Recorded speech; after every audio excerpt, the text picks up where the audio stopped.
let me hand it back to you and throw it back on track by saying you were talking about spring cleaning. And I kind of liken the moment right now too. I don't know if some of you know that 2 or 3 years ago, my living room ceiling collapsed. My bathroom joined my living room for a few weeks. And I kind of see the climate as similar to that. We had a disaster. We had no choice but to respond. It changed our summer. It changed our focus. And as a result, we completely renovated our living room and dining room. We took the opportunity to say, well, let's get the furniture out of here since that one chair is completely ruined. Let's change over. And I really think it's very similar to that. The spring clean analogy is 100%. But I think if people are in a disaster frame of mind, then they could also take that analogy too, that your ceiling caved in. So fix the ceiling, but hey, renovate the living room while you're doing it. Just fix it all up. And by the way, also delayed Aruba. Yeah. But it's a matter of taking that small step, right? And a lot of us, for a lot of people, Blake, in your situation, would have freaked out. And a lot of people have this anxiety level, and it's how to respond to a situation, right? And I think it's about just taking that one small step at a time. So for all of us, relying on work that has to be done one-on-one or in person, is taking a step back, assessing the situation, and what do I have in my control? As written by Leif Babin in this chapter, and Jocko Willink in Extreme Ownership, they talk about prioritize and execute. What is in your control? Prioritize what's in your control, then execute it. That's all we got to do, right? And I think have the technologies in our control.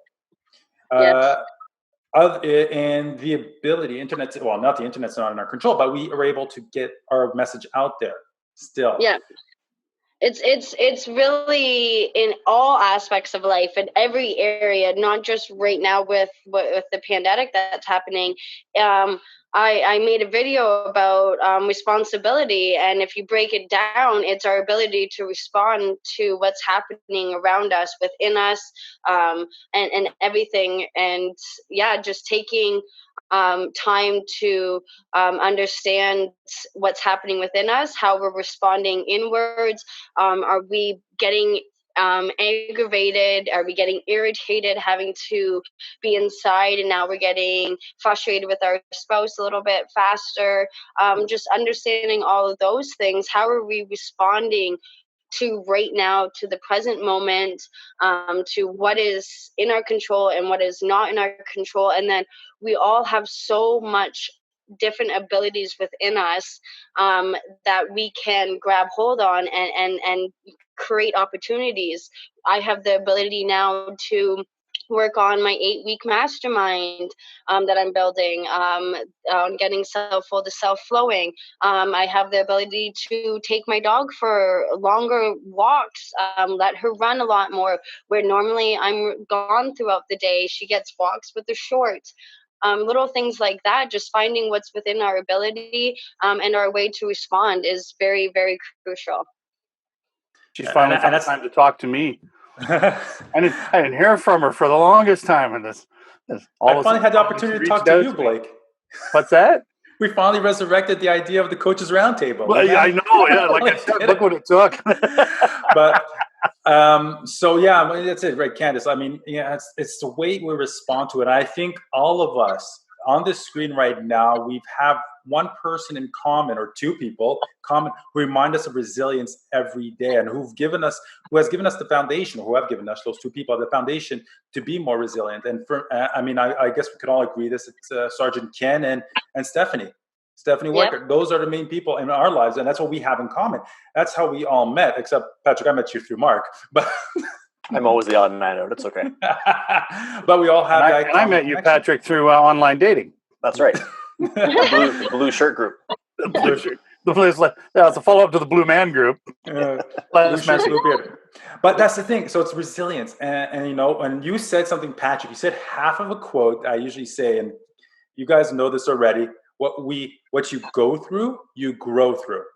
Yeah, and that's what, to quote Sergeant Ken on that.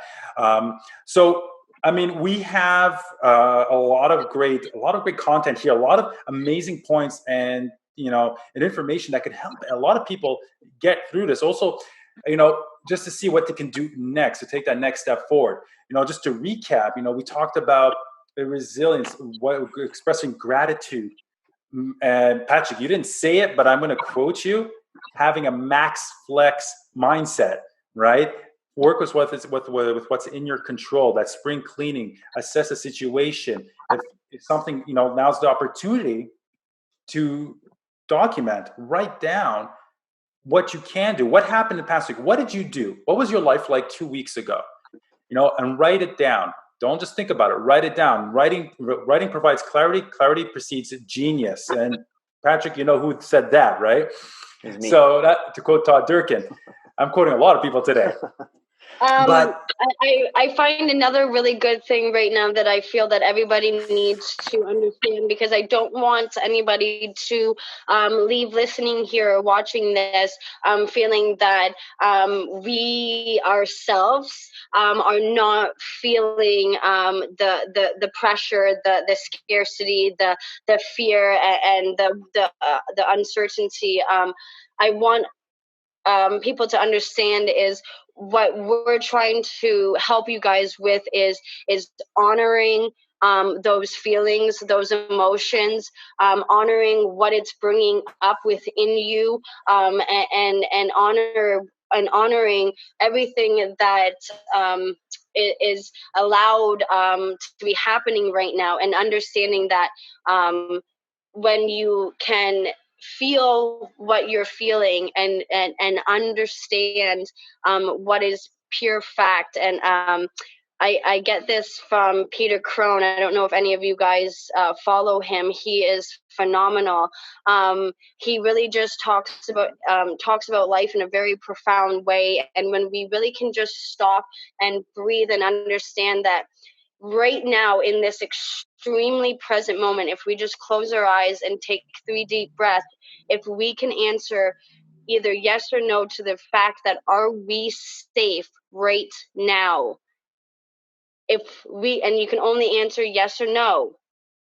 Are we safe right now? If you can honestly understand that and embrace the fact that yes, right now we are, there are some people that are going to really struggle with this and want to say no.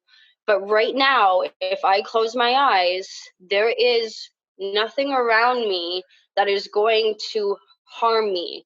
And right now, yes, 100% fact that yes, I am safe. That gives me a sense of peace right now. And we want to live right now. Amen. Be where your feet are at. It's being mindful, being present. I think it's quite true that when we get together like this, when we're kind of getting together as the cool head contingent, we're all here to say, hey, let's help you calm down. But you're right, you get caught up in it and you forget to say, oh, by the way, I'm scared too.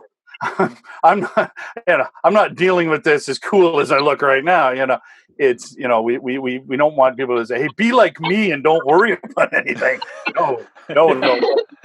Find your strength. But as the wise words say, courage only arises in the moment of fear. So if you run around pretending you're not afraid, you give no opportunity for courage to show itself. You've got to go ahead and embrace the fear, so that the courage will say, hey, we're being beckoned. I think it makes it a little more relatable too, where a lot of people, especially those maybe who don't work with us or again go to the gyms and do things, there's a level of difference that is perceived between a fitness professional and someone not working out. That they get their workouts, they eat right, and they do this, and everything's great for them. Kind of like we see online, you think that actor's life, like you said, Blake, you think of Arnold as Terminator 2 Arnold, but now he's aged, he's got a gray beard, and he's different. That's him. There's some of that perception of that we've got everything in check. So I feel like this is it's a more relatable approach. So now I can say I'm trying to spring clean my life too. So let's spring clean our procedures the same way I'm going to. Or I had this experience before, I'm using that to apply to this experience. So maybe you can use something like that too, or use this experience to apply to the next one. My main message for my community that I sort of have online, and that's building, is to be, and I'm sure your guys is the same thing, is to be a better version of ourselves when we get out of this. And the idea is that the world's not going to know what hit it by the time we're done with it, because we're going to be that much better on the other side of this thing. That's what I love about your workout things that you've been putting online lately, is that you're literally telling people, I'm not making something to share with you. I'm inviting you to work out with me. It's like, you're not watching me packaging something after I did my thing. This is my workout. I'm simply inviting you to join me. And people just realize, oh, you're just like me. You're trying to squeeze time in and fit it in. And I love that humanity. Important right now. And I think that's the quality of a coach, of a good coach. And for personal, there's no, gone are the days of counting the reps. As we're not even personal trainers anymore. We shouldn't even call ourselves personal trainers. We're personal fitness coaches. Coaches guide you, okay? Not just counting the rep, but guiding you to empower you. All right, and because we've been there, right? Being a coach, it's sharing our experience, showing our lessons, giving you our lessons that we had through life. All right. The way I talk about a coach is that our mentor is, you would picture a dark hallway. All right. You're with this other person and you don't know where that hallway leads. So that coach has already says to you, I've already been down there. I know where to go. Just hold my hand. I'll give you the tools necessary to get through it. So next time you ever hit a hallway like this, you'll know what to do. And so, yes, you know what? I'll tell you something, a little personal story. Day 2 of self-isolation, you know what happened? My washing machine caught fire, caught smoke, went up in smoke, literally was smoky in the house, because, we were washing everything and all of a sudden, boom, it just happened. Like it was still an oldish machine, but to think everything's going into shutdown. How are we going to fix it? How are we going to replace it? Can we invite a technician into our house? So can you imagine the thoughts? So the idea of, and I've been doing this a lot this past few weeks, is what am I feeling right now? It's checking in with my emotions. Understanding the emotions, have a relationship with your emotion, and telling them, hey, I understand you're here. I have thoughts, but I am not my thoughts. Thank you, Derek Sweet, for that. I always remember saying that. I have emotions, but I am not my emotions. And so, when I do my workouts, I will never give a workout that I cannot do. So those past 4 sessions I did on Facebook Live were the typical, because I know what, I felt I wanted to do something, add some normalcy.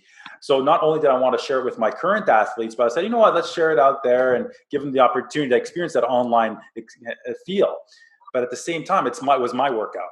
It was my workout, body weight only. And yesterday I did an Instagram live and I said, you know what, guys, you are a fly on the wall during my workout right now, but this is what I do. But if it inspires you to do something similar, great. But yeah, no, we're like all of us. We all, we have some sort of fear, but it's how we respond to it. It's how we work with it. We got to be chameleons and just adapt and change color when we need to. That's right. That max flex that you talked about earlier, it's an adaptability. It's changing to the times, like you said, that chameleon effect. Things are going to come up, things are going to break, things are going to happen. It's going to be a unique situation.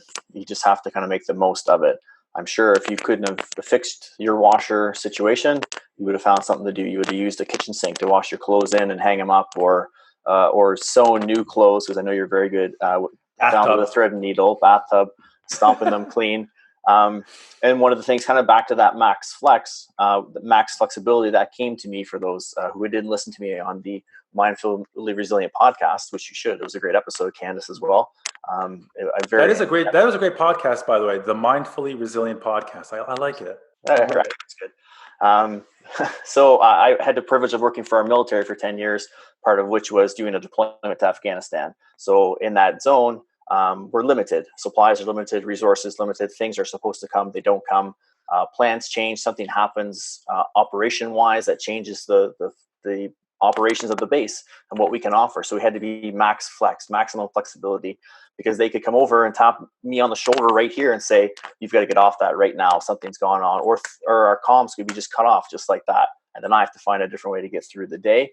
And in my experience there, being so limited, I found I got at the time, I have to get back to this from time to time, obviously, like anyone else, but I got better at not sweating the small stuff. Small little things, like we said, control the controllables, things that were out of my control that came up that didn't really, in the big picture of things, yes, it's an inconvenience. But is it really going to ruin my life? No, I'll deal with it. I'll move on. So there's different levels now of things that we have to kind of sweat and pay attention to. And some of those lower level things, we don't really need to sweat them. That's undue stress that we don't need. But we can keep our attention on our family members and on our health and on our moving forward. So max flex and don't sweat the small stuff. Again, tie into that kind of adaptability that we talked about earlier. Yeah, I like it. So one more, sorry, Candice. And always understanding that the day is how you make it. So I posted on my Facebook and my Instagram, did you have a bad day or did the day have a bad you? And why I like this quote so much is because, especially right now, there's so much that we can grab onto that is so little that we can magnify and hold on to throughout the whole day.